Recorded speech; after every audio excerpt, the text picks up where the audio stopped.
Canada ਦੀ conservative party ਦੀ leadership ਦੀ ਦੌੜ 'ਚ ਜਿੱਥੇ ਵੱਖ-ਵੱਖ ਉਮੀਦਵਾਰ ਖੜੇ ਹੋਏ ਨੇ, ਉੱਥੇ ਹੀ ਬਰੈਂਪਟਨ ਦੇ ਮੇਅਰ ਪੈਟਰਿਕ ਬਰਾਊਨ ਵੀ ਖੜੇ ਹੋਏ ਨੇ ਤੇ ਪੀਅਰੇ ਪੋਲੀਏਵਰ ਉਹਨਾਂ ਦੇ ਮੁੱਖ ਵਿਰੋਧੀ ਮੰਨੇ ਜਾ ਰਹੇ ਨੇ। ਦੱਸ ਦਈਏ ਕਿ ਪੀਅਰੇ ਪੋਲੀਏਵਰ ਵੱਲੋਂ ਬਰੈਂਪਟਨ ਦੇ ਵਿੱਚ ਮੀਡੀਆ ਦੇ ਨਾਲ ਗੱਲਬਾਤ ਕੀਤੀ ਗਈ ਅਤੇ ਇਸ ਦੌਰਾਨ ਜਿੱਥੇ ਉਹਨਾਂ ਨੇ ਬਰੈਂਪਟਨ ਦੇ ਮੇਅਰ ਪੈਟਰਿਕ ਬਰਾਊਨ ਤੇ ਨਿਸ਼ਾਨੇ ਸਾਧੇ, ਉੱਥੇ ਹੀ ਨਾਲ ਹੀ ਉਹਨਾਂ ਨੇ ਫੈਡਰਲ ਸਰਕਾਰ ਤੇ ਵੀ ਨਿਸ਼ਾਨੇ ਸਾਧੇ। ਨਾਲ ਹੀ ਉਹਨਾਂ ਨੇ ਆਪਣੇ ਆਪ ਨੂੰ ਕੰਜ਼ਰਵੇਟਿਵ ਪਾਰਟੀ ਦੀ ਲੀਡਰਸ਼ਿਪ ਦੌੜ 'ਚ ਸਭ ਤੋਂ ਕਾਬਿਲ ਨੇਤਾ ਦੱਸਿਆ। ਬਰੈਂਪਟਨ ਵਿੱਚ ਰੋਜ਼ ਗਨ ਪੁਆਇੰਟ ਦੇ ਵਾਪਰ ਰਹੀਆਂ ਘਟਨਾ ਨੂੰ ਲੈ ਕੇ ਪੀਅਰੇ ਨੇ ਬਰਾਊਨ ਉੱਤੇ ਵੀ ਤੰਜ ਕੱਸੇ ਤੇ ਨਾਲ ਹੀ ਕਿਹਾ ਕਿ ਬਰੈਂਪਟਨ ਦੇ ਮੇਅਰ ਪੈਟਰਿਕ ਬਰਾਊਨ ਕਿੱਥੇ ਨੇ, ਉਹਨਾਂ ਨੂੰ ਆਪਣੇ ਸ਼ਹਿਰ ਦੀ ਸੁਰੱਖਿਆ ਦੇ ਲਈ ਪੁਲਿਸ ਨਾਲ ਮਿਲ ਕੇ ਰਣਨੀਤੀ ਬਣਾਉਣੀ ਚਾਹੀਦੀ ਹੈ। ਨਾਲ ਹੀ ਉਹਨਾਂ ਨੇ ਕਿਹਾ ਕਿ ਬਰਾਊਨ ਖੁਦ ਵੀ ਆਪਣੇ ਜਿੱਤ ਲਈ ਯਕੀਨੀ ਨਹੀਂ ਨੇ।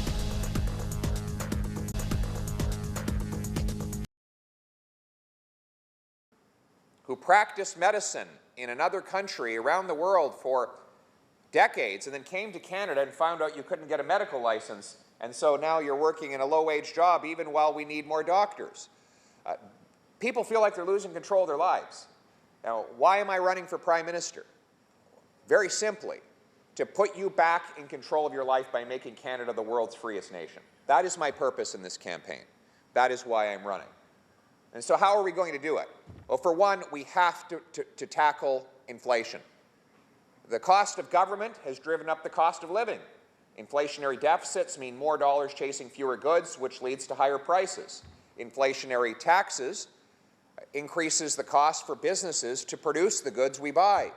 The more government spends, the more things cost. So we have to get spending under control. I'm going to cancel Trudeau's $100 billion slush fund, get rid of his $35 billion infrastructure bank, which just exists to protect the profits of large companies. And we're going to defund the CBC to save $1 billion. We're going to give fairness to non-traditional and cultural media. We're also going to bring in a pay-as-you-go law so that every time the government brings in a new dollar of spending, they find $1 of savings to pay for it. We're going to bring back the independence of our central bank so we no longer print money to pay our bills. That money printing has caused the inflation that is destroying our working class paychecks right now. We're going to bring in low inflation mandate again to the government of Canada. Instead of creating more cash, we've got to start creating more what cash buys, build more homes, grow more food, and produce more energy. And we don't have enough homes. You know, we have the fewest homes per capita of any country in the G7, even though we have the most land to build on. Why don't we have more homes? Well, government gatekeepers stand in the way. You try to get a building permit, it could take 5, 6, 7 years. And those costs get passed on to the home buyer. Here in Brampton, we've seen an explosion in the cost of housing. And the mayor, Patrick Brown, has actually raised the development charges, all of which gets passed on to the home buyer. And that's why, one of the reasons why housing is unaffordable here in Brampton. But of course, Patrick Brown is not doing anything about that. He's busy traveling the country looking for a different job rather than doing the job that he already has. And then, so what we need to do is incentivize our cities to speed up building permits so that we can build more homes faster. I'm going to sell off 15% of the federal buildings so that we can convert those into affordable housing for our young people. Remove the gatekeepers. We're going to remove the gatekeepers that stand in the way of our brilliant immigrants. My government is going to sign agreements with the provinces to mandate fast recognition of foreign credentials.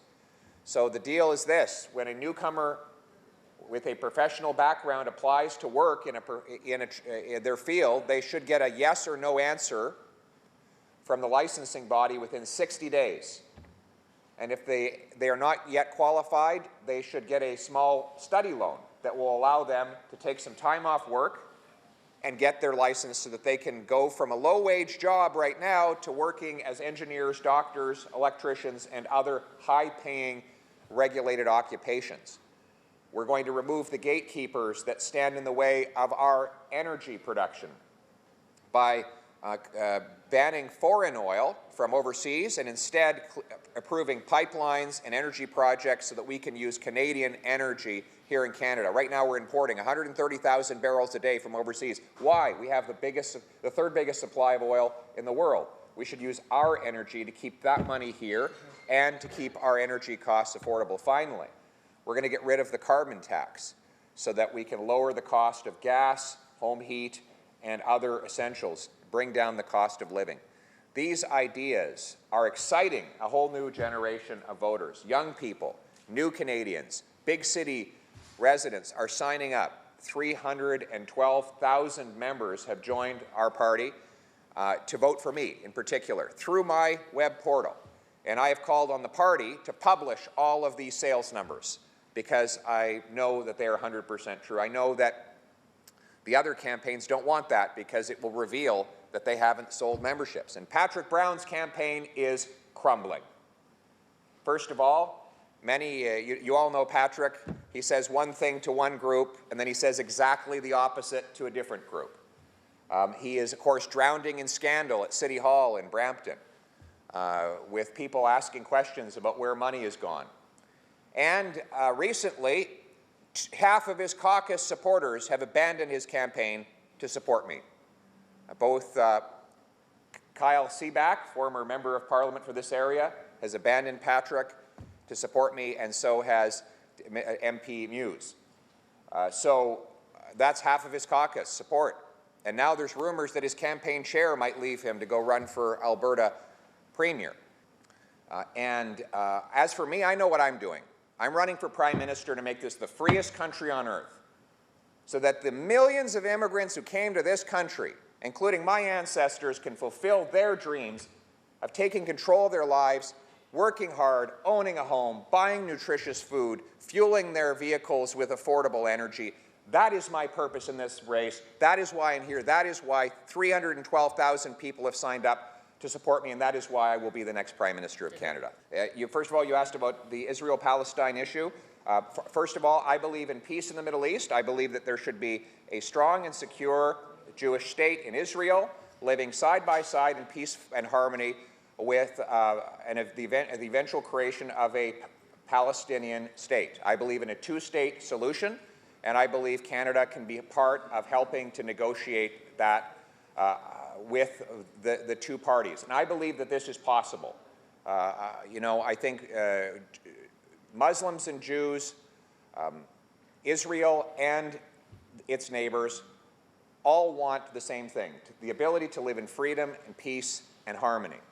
That is the Canadian way, and that is what I will always support. I do support the State of Israel. I do believe it has the right to exist in freedom and in security, and I do believe that the Palestinians have the same right, and I will work as Prime Minister to facilitate peace between both peoples, and not just in the Middle East, but all around the world.